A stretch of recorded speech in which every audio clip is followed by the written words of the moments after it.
Seri ketiga buku Xiansu. Cinta Bernoda Darah. Audiobook, novel silat. Cerita, Ho Ping Hu. Bab 36. Suma Boan yang menunggu di luar gua tanpa mengetahui keadaan gadis itu, menjadi amat gelisah karena sudah 3 hari 3 malam ia menanti, belum juga Xian Eng muncul keluar. Pemuda ini tetap bersembunyi di mulut gua, di belakang rumpun alang-alang karena ia khawatir kalau terlihat oleh orang-orang bengkau. Hanya di waktu malam ia meninggalkan tempat sembunyinya untuk mencari makanan. Betapapun juga ia percaya penuh akan kesetiaan Xian Eng dan dengan sabar ia menanti. Akan tetapi setelah lewat 2 pekan masih juga belum ada bayangan gadis itu, Suma Boan habis sabar dan merasa gelisah sekali. Tentu saja ia tidak mengkhawatirkan keadaan Xian Eng, karena pada hakikatnya pemuda bangsawan ini berhati palsu, sama sekali ia tidak mencinta Xian Eng dengan hati murni, melainkan hanya suka karena kecantikannya. Baginya, keselamatan Xian Eng sama sekali tidaklah penting, yang penting adalah kitab-kitab itu. Ia gelisah karena memikirkan kitab-kitab peninggalan Tok Xiao Kui. Apakah Xian Eng tertangkap? Ataukah gadis itu tidak mau memberikan kitab-kitab kepadanya? Hanya itulah yang ia pikirkan. Karena khawatir kalau usahanya mendapatkan kitab-kitab itu gagal, maka pada hari ke-16, pagi-pagi setelah matahari mulai bersinar, Suma Boan memasuki gua itu untuk menyusul Xian Eng. Dengan pedang di tangan ia melangkah maju dengan hati-hati sekali. Seperti juga halnya Xian Eng, ia sampai di lorong yang membawanya ke ruangan yang kini tertutup batu. Akan tetapi bedanya, ketika Xian Eng memasuki lorong ini, ada cahaya terang sinar matahari dari ruangan, kalau sekarang, karena yang menyorot dari celah-celah batu penutup, maka keadaan hanya remang-remang saja. Betapa kaget dan bingungnya hati Suma Boan ketika ia tiba di depan batu besar yang menutup lubang. Jalan itu menjadi buntu.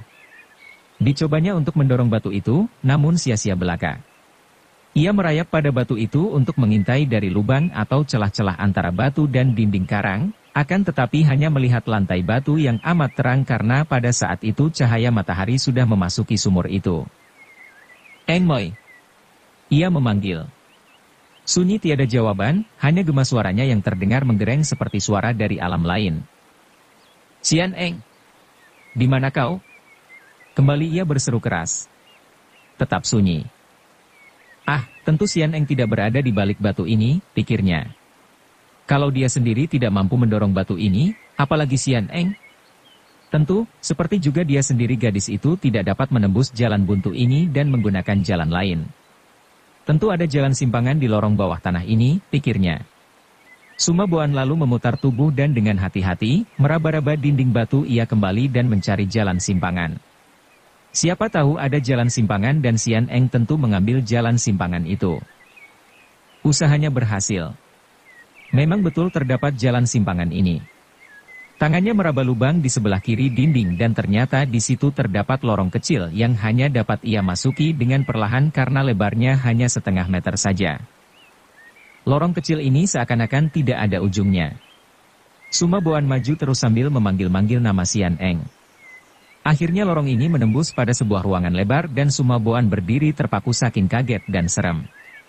Lorong itu diterangi sinar kehijauan yang entah datang dari mana. Dapat dibayangkan betapa ngeri hatinya ketika dari tempat gelap tiba-tiba ia dapat melihat, akan tetapi ia dihadapkan penglihatan yang luar biasa seramnya. Ruangan itu lebarnya kurang lebih 2 tombak, panjangnya 3 tombak. Di tiap ujung berdiri sebuah rangka manusia yang lengkap dengan rahang terbuka seakan-akan hendak berkata-kata atau hendak menggigit. Anehnya, 4 buah rangka itu semua memegang senjata, sebuah memegang sepasang pedang, sebuah memegang golok, sebuah memegang joanpian, semacam cambuk baja, dan yang sebuah lagi memegang tombak. Suma Boan bukanlah seorang penakut. Dia murid seorang sakti yang menjadi seorang di antara 6 iblis.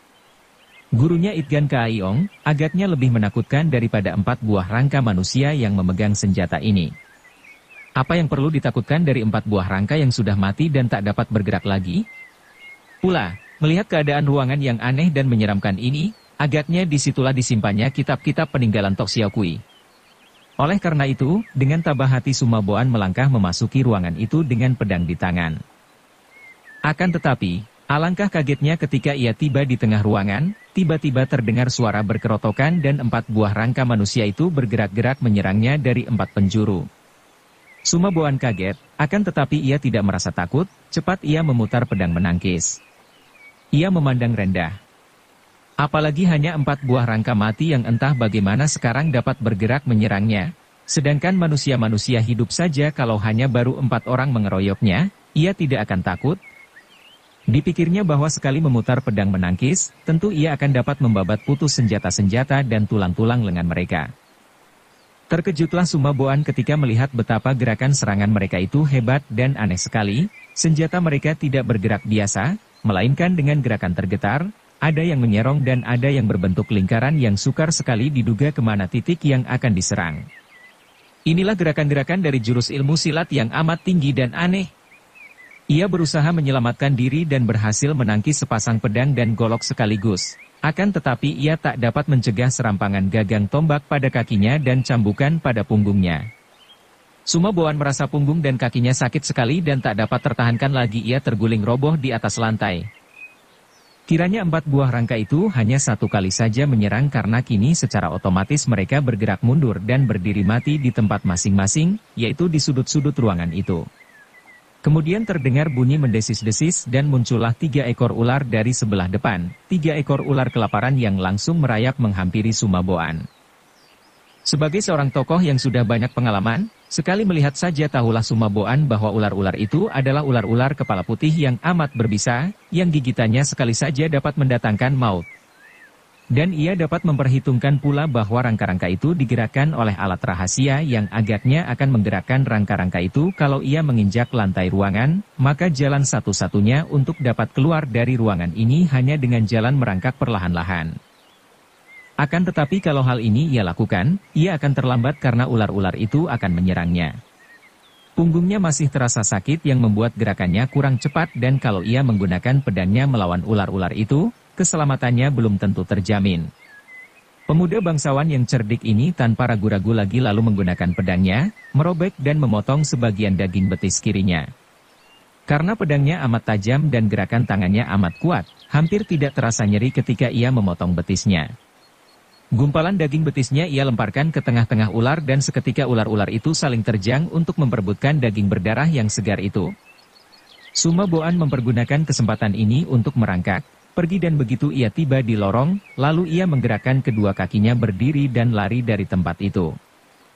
Baru sekarang terasa betapa perih dan sakitnya kaki yang dipotong daging betisnya. Ia berhenti di tempat gelap, merobek celananya dan membalut luka di betisnya setelah ia beri obat bubuk yang memang tersedia di saku bajunya. Kemudian ia berjalan lagi sambil berteriak-teriak memanggil Sian Eng. Mulai gelisah hati Sumaboan. Apakah yang terjadi dengan gadis itu? Terus melalui terowongan besar tentu tak mungkin karena terhalang batu besar. Memasuki lorong kecil ini pun takkan mungkin karena tentu akan bertemu ruangan rahasia yang amat berbahaya itu. Lalu kemana perginya Sian Eng? Jangan-jangan gadis itu telah tertawan oleh orang-orang Bengkau, pikirnya. Kalau tewas tentu ia dapat melihat mayatnya. Tak mungkin 3 ekor ular tadi menghabiskan seluruh badan mayat seseorang, apalagi 3 ekor ular tadi kelihatan kelaparan, tanda bahwa berbulan-bulan tidak mendapat mangsa. Dengan tubuh sakit-sakit dan hati kecewa sekali Sumaboan keluar dari terowongan itu. Tiba-tiba ia merasa kepalanya pening dan napasnya sesak. Cepat ia berhenti di tempat gelap dan mengumpulkan napas, mengerahkan sinkangnya. Sebagai murid orang sakti, tahulah ia bahwa ia telah kena hisap hawa beracun yang kini mulai mempengaruhinya. Kaget bukan main hati Sumaboan. Ia terhuyung-huyung dan pandang matanya kabur. Hatinya lega ketika ia melihat sinar terang dari luar gua. Ia telah tiba di mulut gua dan tiba-tiba tampak olehnya bayangan seorang wanita berkelebat di depan gua itu. Moi moi. Kekasihku, akhirnya kita bertemu juga. Teriaknya girang sambil mengerahkan seluruh tenaganya untuk mengejar keluar. Pandang matanya agak berkunang dan kabur, akan tetapi ia masih dapat melihat bahwa yang berdiri di luar alang-alang itu adalah seorang gadis muda. Siapa lagi kalau bukan Sian Eng? Tutup mulutmu yang kotor. Tiba-tiba bayangan itu membentak dan sebuah tamparan keras menyambar muka Sumaboan. Biarpun kepalanya pening, namun Sumaboan belum kehilangan kelihayannya. Ia cepat mengelak dan bahkan berusaha mencengkeram lengan tangan gadis itu yang juga dapat menghindarkan diri. Moi moi. Kau hendak mengkhianatiku. Serahkan kitab-kitab itu, di mana kau sembunyikan? Bentak Sumaboan sambil menubruk lagi hendak memeluk gadis itu. Dengan teriakan tertahan, gadis itu mengelak dan menerjang Sumaboan dengan obor di tangannya. Kiranya cahaya terang yang kelihatan dari dalam gua oleh Sumaboan tadi adalah sebuah obor yang dipegang oleh gadis itu, dan ternyata bahwa keadaan waktu itu telah mulai gelap. Sumaboan menjadi marah sekali dan cepat ia menggerakkan tangan melakukan pukulan jarak jauh dan padamlah obor itu. Keadaan sudah menjelang malam, namun masih belum gelap benar, cuaca remang-remang. Tampak bayangan lain berkelebat datang, ada apakah, Wiji, anak Hui? Terdengar bayangan yang datang ini bertanya. Susiok, paman guru, dia ini Sumaboan si jahat itu. Dia baru keluar dari gua rahasia. Mari tangkap. Dia kelihatan seperti gila. Jawab Liu Hui, gadis itu. Sementara itu, ketika Sumaboan mendengar percakapan pendek ini, sadarlah ia bahwa ia telah keliru sangka. Gadis itu sama sekali bukanlah Xian Eng seperti yang dikiranya, melainkan Liu Hui, putri ketua Bengkau, dan yang baru datang adalah Kau Bian Qingjin, orang kedua dari Bengkau. Tanpa banyak cakap lagi ia lalu lari tunggang langgang secepat kedua kakinya bergerak. Liu Hui juga melompat mengejar dan terjadilah kejar-mengejar di malam buta. Kau Bian Qingjin juga ikut mengejar, akan tetapi hanya sebentar ia kembali lagi. Ia pikir bahwa seorang lawan macam Sumaboan cukup ditandingi oleh Liu Hui. Ia khawatir kalau kedatangan Sumaboan itu hanya pancingan belaka agar ia ikut pula mengejar, sedangkan siapa tahu kalau guru pemuda itu, Itgan Kaiyong yang akan datang beraksi. Karena itu, Kau Bian Qingjin tidak melanjutkan pengejarannya, melainkan melakukan perondaan di sekitar tanah kuburan Bengkau yang berada di atas lorong-lorong rahasia. Demikian, seperti kita ketahui di bagian depan cerita ini, Kau Bian Qingjin bertemu dengan suling emas dan Lin Lin yang berada di depan kuburan mendiang Pat Jiu Sinong Liu Gan. Kemudian Kau Bian Qingjin minta bantuan suling emas untuk mencari-cari Liu Hui yang belum juga tampak kembali. Suling emas mengejar ke timur sedangkan Kau Bian Qingjin mengejar ke utara. Suling emas dan Lin Lin mengejar ke timur dengan cepat. Tanpa disadari sendiri oleh gadis itu, kini ia dapat mengimbangi kecepatan suling emas, kemajuan yang luar biasa semenjak ia mempelajari ilmu peninggalan Pat Jiu Sinong, terutama sekali petunjuk-petunjuk cara bersamadi dan mengatur napas. Gadis ini tidak menyadari hal itu, akan tetapi suling emas dapat menduganya karena dahulu tidaklah sehebat ini gerakan Lin Lin. Diam-diam pendekar ini menjadi amat khawatir. Ilmu ciptaan Pat Jiu Sinong ini hebat sekali. Baru satu jurus Soan Hong Citian, angin puyuh keluarkan kilat, yang pernah dipergunakan Lin Lin ketika ia mencobanya itu saja sudah luar biasa sekali saktinya, kalau sudah terlatih matang, agaknya gadis ini akan menjadi salah satu orang sakti di dunia persilatan. Ia hanya khawatir kalau kepandaian sakti itu pada diri seorang gadis seperti Lin Lin akan menimbulkan keributan kelak. Ia tahu bahwa sesungguhnya kepandaian sebagian anugerah Tian, Tuhan, setelah jatuh pada diri manusia, menimbulkan dua macam hal bertentangan, yaitu baik dan buruk, tergantung daripada si manusia itu sendiri. Dan manusia macam Lin Lin adalah manusia yang amat aneh, sukar sekali dimengerti. Sampai sepekan mereka mengejar, belum juga mereka mendapatkan jejak Sumaboan maupun Liu Hui. Pada hari ketujuh mereka sudah tiba di tapal batas wilayah kerajaan Wuyu dan berhentilah suling emas. Tiada guna, katanya ketika mereka mengasuh pada tengah hari yang panas itu di bawah pohon dalam hutan. Tidak ada jejak mereka ke sini, agaknya bukan ke timur mereka menuju. Pula Kau Bian Qingjin sudah melakukan pengejaran, tentu akan dapat menyusul dan menyelamatkan Putri Bengkau. Andai kata tidak dapat menyusulnya, Sumaboan akan bisa berbuat apakah? Kepandaiannya tidak ada artinya kalau dibandingkan dengan kesombongannya. Apakah kepandaian Liu Hui itu hebat? Lin Lin bertanya sambil memandang wajah tampan di sebelah kanannya. Kembali rasa cemburu menggerogoti hatinya karena ia menyaksikan sendiri betapa akrab hubungan antara suling emas dan Liu Hui. Putri tunggal ketua Bengkau tentu saja mempunyai kepandaian tinggi. Selain berilmu tinggi, juga pandangannya luas dan ia selalu hati-hati dan waspada. Suling emas memuji-muji sambil mengangguk-anggukkan kepalanya. Seketika bibir Lin Lin cemberut. Sekali waktu aku ingin menandinginya, coba-coba siapa yang lebih lihai antara dia dan aku. Suling emas yang tadinya duduk seperti melamun menjadi kaget, dan cepat menoleh memandang wajah gadis itu yang masih cemberut. Mulut dan mata gadis itu jelas membayangkan apa yang sedang bergejolak di dalam dada Linlin. Suling emas tidak jadi menjawab, hatinya berdebar dan ia menarik napas panjang. Melihat wajah yang begitu mirip dengan wajah kekasihnya, Suma Cheng, hampir saja pertahanan hatinya bobol. Bagaimana ia tidak dapat mencintai gadis yang wajahnya begini mirip Suma Cheng, yang wataknya begini aneh dan lincah jenaka, yang sudah pasti sekali akan mendatangkan cahaya bahagia di ruang dadanya yang gelap muram? Bagaimana takkan terobati luka-luka di hatinya, luka yang diakibatkan kegagalan cinta kasih, apabila ia menerima uluran hati gadis ini? Namun tidak. Tak mungkin ia menerima cinta kasih Linlin. Ia tahu betul bahwa gadis ini mencintanya, Semenjak peristiwa di dalam gelap di malam hari dalam kamar perpustakaan istana dulu.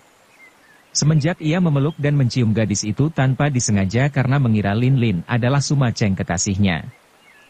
Akan tetapi betapa mungkin ia menerima uluran cinta kasih itu betapapun inginnya. Gadis ini adalah adik angkatnya. Hal pertama ini sungguh pun bukan merupakan penghalang besar, namun sudah merupakan penghalang. Kedua, gadis ini masih amat muda kalau dibandingkan dengan dia. Usia Linlin baru 18 tahun, sedangkan dia sudah berusia 30 tahun.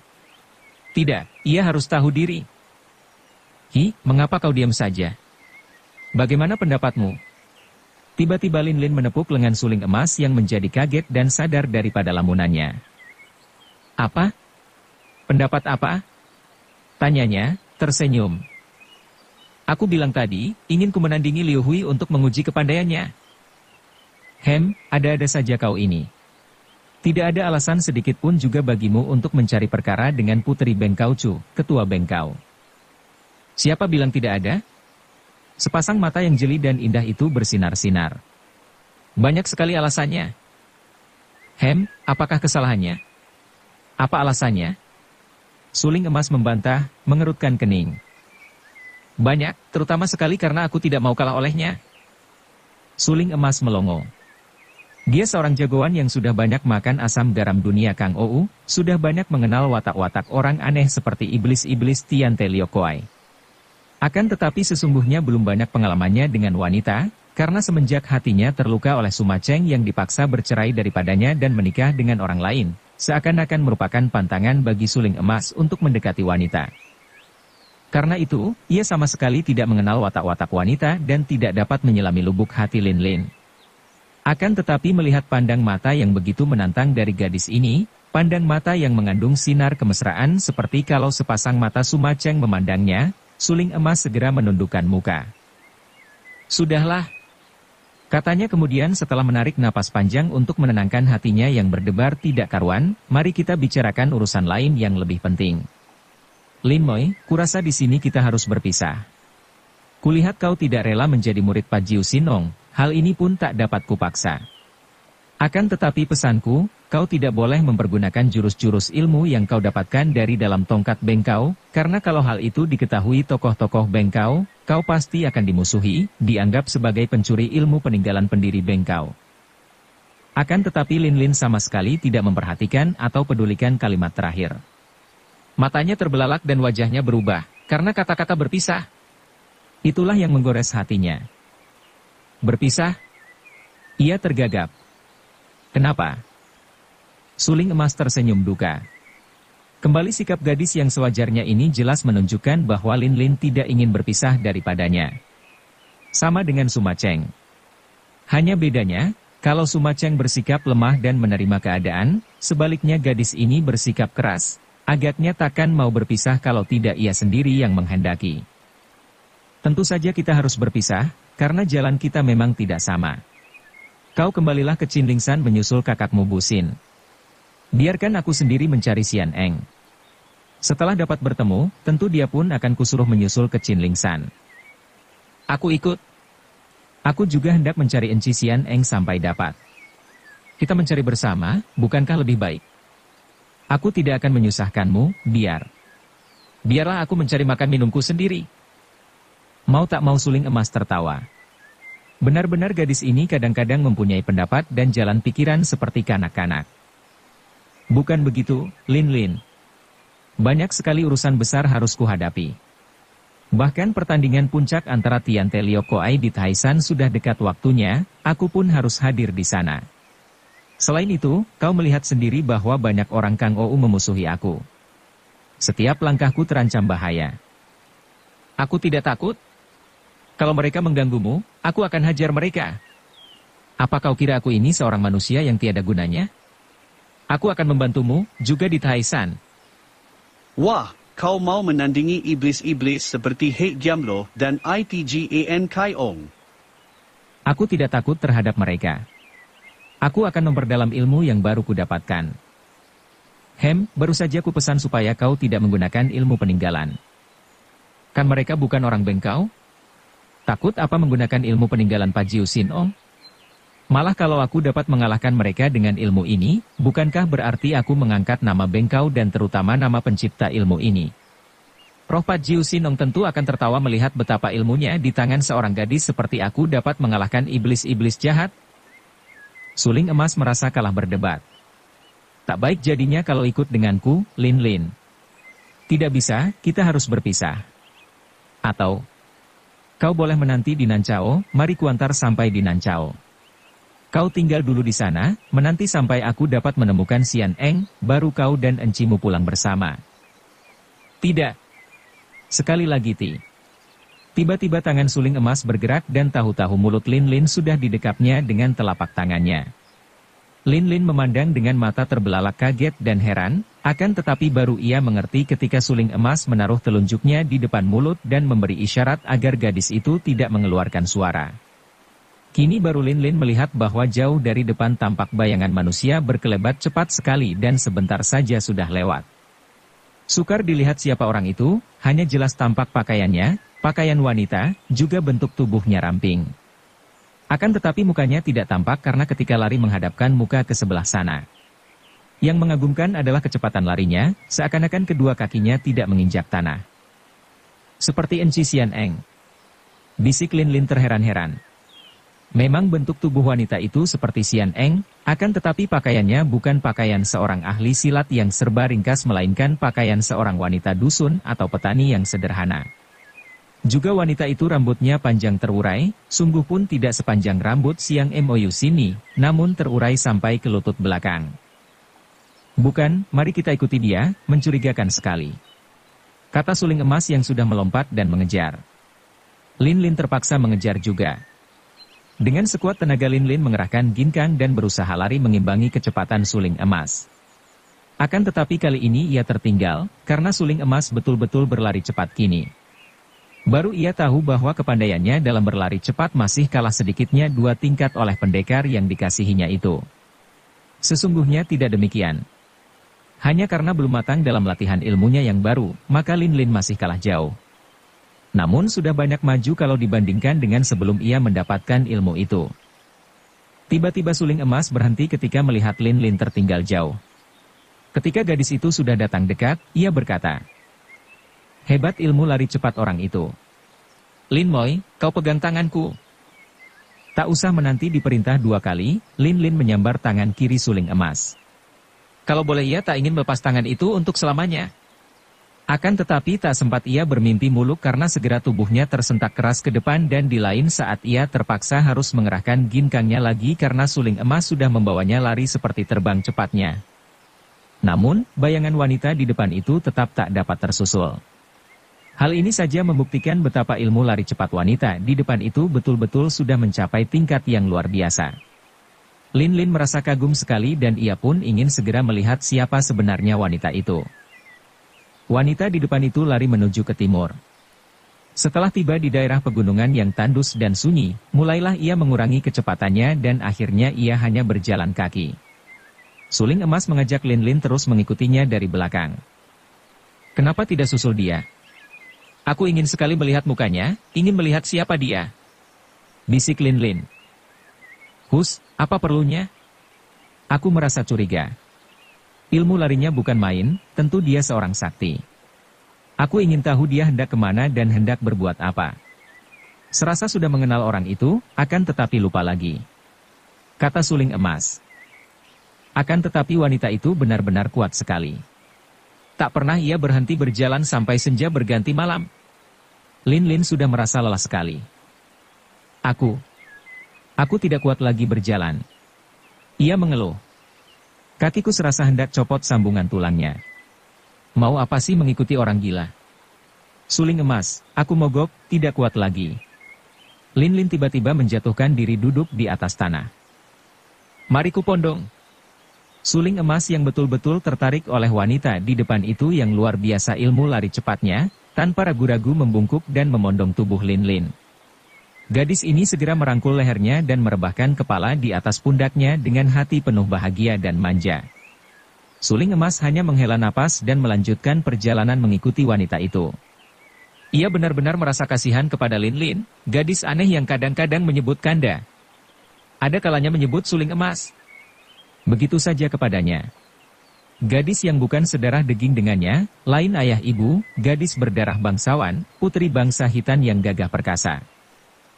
Malam itu bulan muncul sepenuhnya. Bulan purnama. Lin Lin agaknya sudah lupa akan wanita yang mereka ikuti. Seluruh perasaannya tenggelam ke dalam laut bahagia dan mesra. Dengan bulan purnama di angkasa, suasana menjadi romantis sekali. Tidak salah kiranya orang tua yang mengatakan bahwa sinar bulan purnama mendorong dan merangsang hati muda ke arah kemesraan dan memperkuat pengaruh asmara.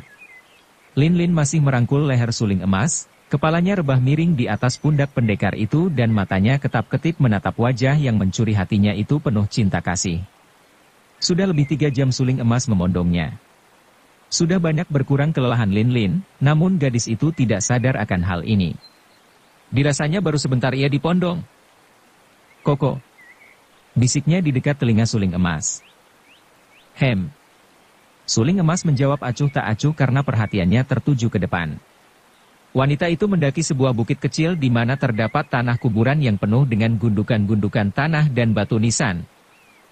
Ingin sekali aku selamanya berada di dalam pondonganmu. Kau bukan bayi. Sudah terlalu lama kau kupondong.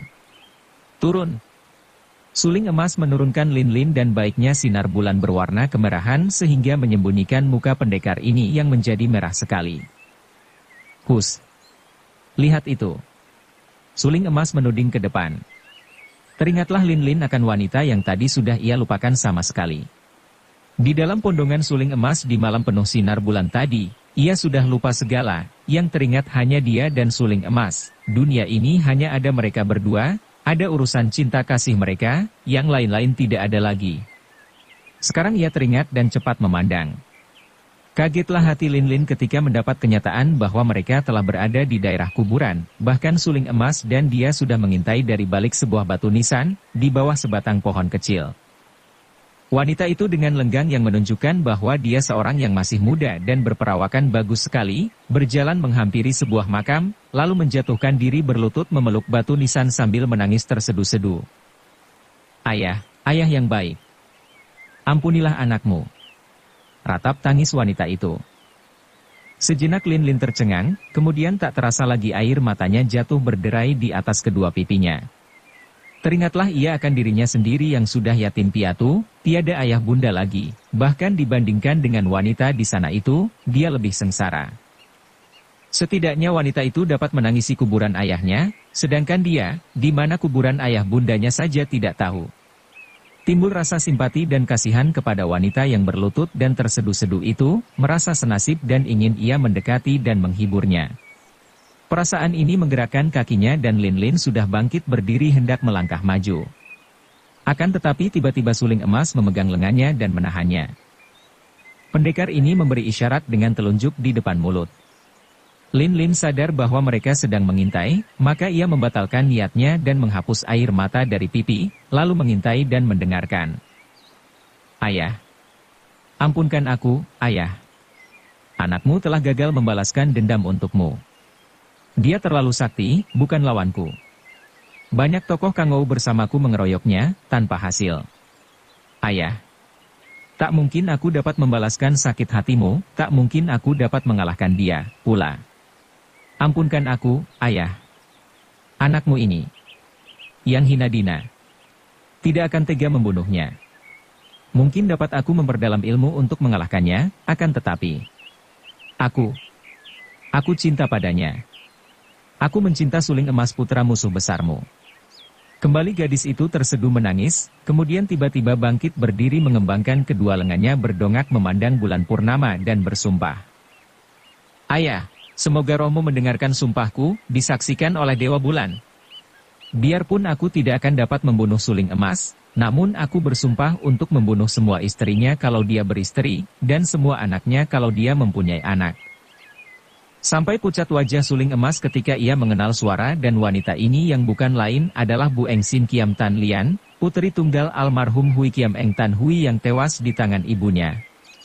Bukan main hebatnya sumpah ini sehingga biarpun hati suling emas sekuat baja, namun ia menjadi pucat dan gemetar juga karena maklum bahwa malapetaka akan menimpa keturunannya.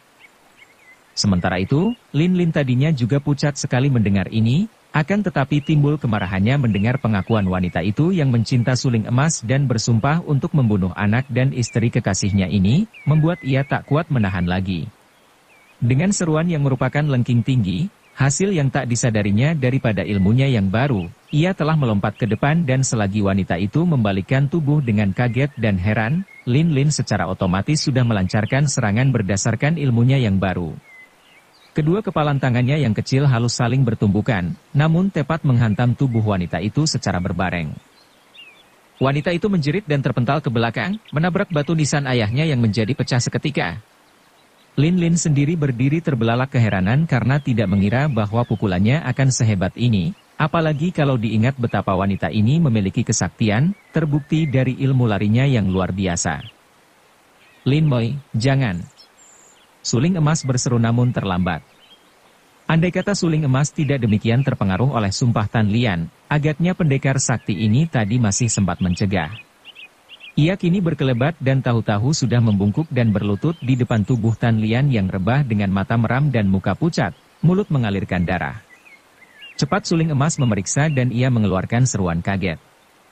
Ia sendiri kaget bukan main melihat akibat daripada pukulan Lin Lin karena setelah memeriksa, ia mengerti bahwa keadaan Tan Lian parah sekali dan nyawa wanita ini takkan dapat ditolong lagi. Pukulan itu telah meracuni darah dan meretakkan tulang-tulang. Kiranya tanpa disadarinya sendiri Lin Lin telah mewarisi ilmu pukulan dahsyat dari Pajiu Sinong yang disebut pukulan Tok Hiat Chohkut, racuni darah patahkan tulang. Suling emas maklum bahwa pukulan ini mengandung hawa beracun yang hebat dan satu-satunya jalan untuk menolong Tan Lian hanya membawanya secepat mungkin kepada tabib yang sakti, karena tabib-tabib biasa saja takkan mungkin mampu menolongnya. Bocah lancang! Bentaknya kepada Lin Lin. Mengapa memukul orang tak berdosa? Setelah berkata demikian, suling emas menyambar tubuh Tan Lian dan dibawanya lari berkelebat lenyap dari tempat itu. Koko! Tunggu. Lin Lin berseru keras sambil mengejar, akan tetapi suling emas tidak menjawab dan sudah tidak tampak lagi. Lin Lin memanggil-manggil dan mengejar ke sana kemari, akhirnya ia menjatuhkan diri di pinggir jalan dengan napas terengah-engah dan air mata membasahi pipi. Dia marah kepadaku. Pikirnya, mengapa marah? Perempuan itu musuhnya. Aku harus mencarinya, dia harus menjelaskan sikapnya ini kepadaku. Dia akan ke Taisan, aku pun akan ke sana, biarku nanti dia di sana. Pikiran ini menguatkan hati Lin Lin dan menghilangkan kebingungannya, kemudian ia pun pergi dari tempat itu. Perjalanan ke Taisan merupakan perjalanan yang jauh dan sukar, lagi amat berbahaya pada masa itu. Akan tetapi Lin Lin melakukan perjalanan dengan tekun, sabar, dan penuh keberanian. Apalagi setelah ia dengan satu kali pukulan mampu merobohkan seorang yang lihai, seperti wanita di kuburan itu, timbul kepercayaan besar pada dirinya sendiri, kepercayaan bahwa ia mampu menghadapi siapapun juga karena pada dirinya terdapat sebuah ilmu yang ampuh dan sakti. Pikiran ini pula yang membuat Lin Lin makin rajin melatih diri dengan jurus-jurus yang hanya berjumlah 13 dari ilmu yang ia dapatkan di dalam tongkat pusaka bengkau, serta mempelajari pula petunjuk-petunjuk cara menghimpun tenaga sakti. Karena ia sendiri tidak tahu apa namanya ilmu yang terdiri daripada 13 jurus itu, Lin Lin lalu menamakannya Cap Sasin Kun, 13 jurus sakti. Berpekan-pekan Lin Lin melakukan perjalanan menuju ke Taisan, bertanya-tanya kepada para penduduk dusun dan kota yang dilaluinya. Akhirnya pada suatu hari sampailah ia di kaki Gunung Taishan. Puncak gunung itu menjulang tinggi, tampak agung dan megah. Hati Lin Lin berdebar. Akan berhasilkah ia bertemu dengan suling emas di puncak itu? Bagaimana kalau dia tidak berada di sana? Dan wanita yang memusuhi suling emas itu, yang roboh karena pukulannya, akan diapakan suling emas?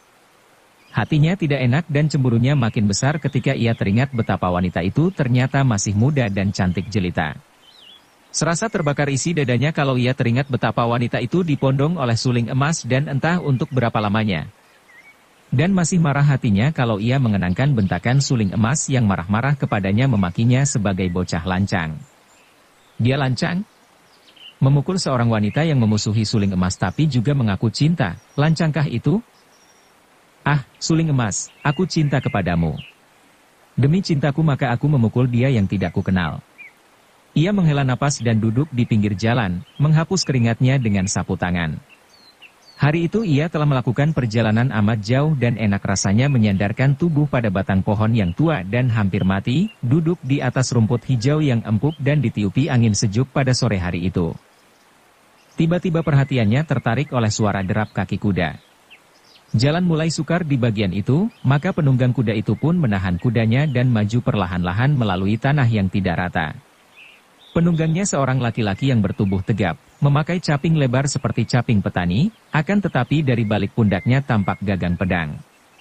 Melihat duduknya yang tegak lurus dan tidak bergoyang-goyang biarpun si kuda naik turun, Lin Lin mengerti bahwa penunggang kuda ini seorang yang berkepandaian. Akan tetapi dari jauh ia tidak dapat melihat muka yang tertutup caping itu. Kuda makin mendekati tempat Lin Lin duduk. Penunggang kuda itu mengangkat muka, dan "Liong tuako." Lin Lin berseru sambil melompat bangun. "Lin Moi."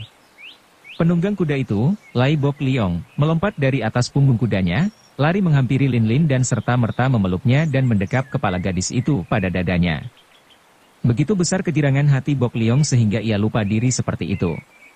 Sedetik Lin Lin kaget dan jengah, akan tetapi mengingat akan pengorbanan pemuda ini, untuknya ia membiarkan dirinya dipeluk dan mukanya didekap erat-erat pada dada Bok Liong. "Lin Moi." "Ah, Lin Moi. Alangkah bahagia hatiku melihat kau, Moi Moi. Syukur kepada Tuhan bahwa kau selamat, bisa terbebas daripada tangan Hek Giamlo dan orang-orang hitan yang jahat." Seru Bok Liong dengan suara serak dan ketika Lin Lin merenggangkan diri dan memandang, hatinya terharu menyaksikan betapa pipi pemuda itu basah oleh air mata. Dengan gerakan halus Lin Lin melepaskan diri daripada pelukan itu. Ia tidak marah, tidak merasa terhina, bahkan terharu karena ia maklum bahwa pemuda ini benar-benar amat gembira dengan pertemuan ini sehingga berbuat agak melewati batas kesopanan. "Tuako, tenanglah, mari kita bicara yang enak.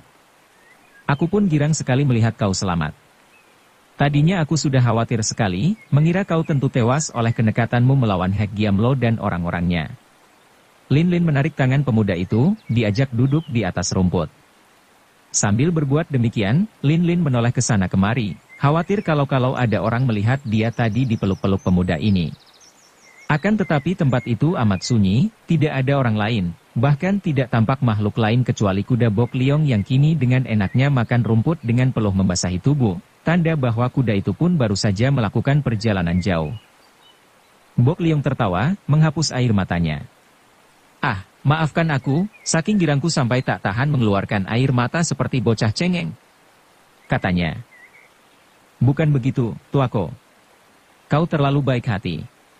Kau telah berusaha berkali-kali untuk menolongku tanpa menghiraukan keselamatan dirimu. Betapa hancur hatiku ketika melihat kau tersiksa tanpa mampu menolongmu kembali. Akan tetapi, bagaimana kau dapat selamat? Aku mendengar bahwa kau tertolong oleh suhumu yang lucu itu." "Betul, Lin Moi. Suhu yang telah menolongku.